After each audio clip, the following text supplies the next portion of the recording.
নমস্কার বন্ধুরা, আমি সুধাংশু মণ্ডল আপনাদের সামনে অনেক দিন নিজেকে উপস্থাপনা করছি। তো আমাকে লাইক, কমেন্ট, শেয়ার, সাবস্ক্রাইব এবং ফলো করে এগিয়ে যেতে সহযোগিতা করুন।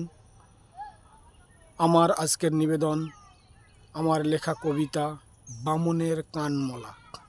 হঠাৎ করে বামন ঠাকুর পূজার ঘরে বলে, চক্ষু বুজে সবাই থাকো, খুলবে আদেশ হলে।